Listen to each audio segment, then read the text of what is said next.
So recently we've been working with a company and they have just recruited essentially a new first line engineer. A little bit different with their business, but for the purposes of this, we'll call it a first liner. And what the business did is they kind of looked at automation. How do we make things super clear that are going to funnel through so that everybody knows exactly what they need to do? And this worked really, really well. Absolutely smashing all the numbers for weeks in, weeks out, probably 3 or 4 months in. And while she is performing super great at the moment, there is somebody who's a little bit more senior, let's call them for the purposes of this a third line, not doing great and actually becoming a bottleneck. And all the tasks are just mounting up and mounting up and mounting up. And actually this person is way higher elevation. What they like to do is look at a problem that's not been solved before and they don't have clearly defined and break it down and then pass it over to somebody else and say, can you just get this over the finish line, because I cannot work through a list of this stuff. So actually in fixing it for one person, they've gone and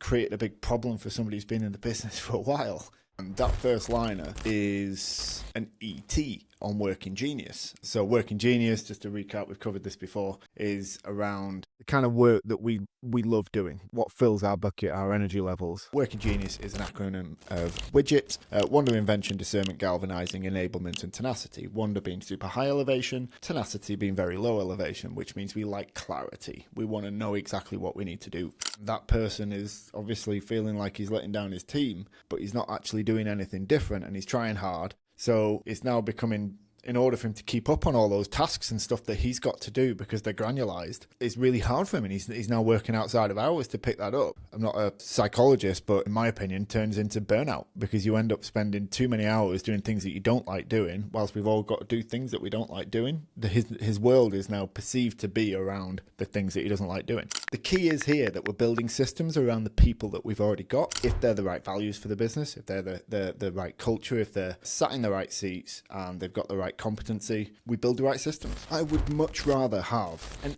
excellent first liner who's paid way above the odds, that is getting all those first contact resolutions, creating all those CSATs and happy customers, and they're loving their job and they're super curious as to how we can make it better and feeding back, than a subpar third liner that is just not pulling the weight. So we've been talking about right people, right seats, and how important it is, because this is our differentiator. And the best way to go about and understand this is the Working Genius. If you want to know more and understand what's in my crazy brain, then follow along to our fortnightly newsletter, which goes out every other Wednesday.